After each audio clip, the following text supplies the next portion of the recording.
ഋഷി പുറത്തായിരിക്കുന്നത് എങ്ങനെയെന്ന് വെച്ചാൽ ഫിഫ്ത് പൊസിഷനിലാണ് ആൾ എത്തിയിട്ടുള്ളത്. ടോപ്പ് 5 ആണ് ഋഷി. പുറത്തായിരിക്കുന്നത് ഡിഫറന്റ് ആയിട്ടുള്ള രീതിയിലാണ്. ബിഗ് ബോസിന്റെ ഒരു പ്രതിനിധി ബിഗ് ബോസ് വീടിനകത്തേക്ക് വരും. ഒരു ആജാനുബാഹുവായിട്ടുള്ള ഒരു മല്ലനാണ് വരുന്നത്. മുഖമൊക്കെ മൂടിയിട്ടാണ് വരുന്നത്. ഇവരെല്ലാവരും ഈ കാണുന്നത് പോലെ നിരന്ന് നിൽക്കുന്നുണ്ടാവും.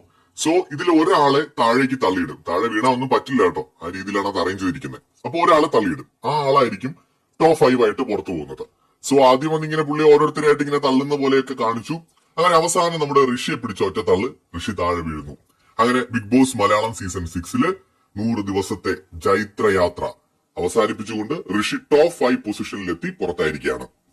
ഋഷി എന്ന് പറയുന്നത് ഇതിനകത്ത് വളരെ റിയൽ ആയിട്ട് നിന്നിട്ടുള്ള ഒരു പേഴ്സൺ ആയിട്ടാണ് ഞാൻ കാണുന്നത്. ഒരു ഭയാനകമായ ഒരു ഗെയിമും ഋഷി ഇവിടെ കളിച്ചിട്ടില്ല.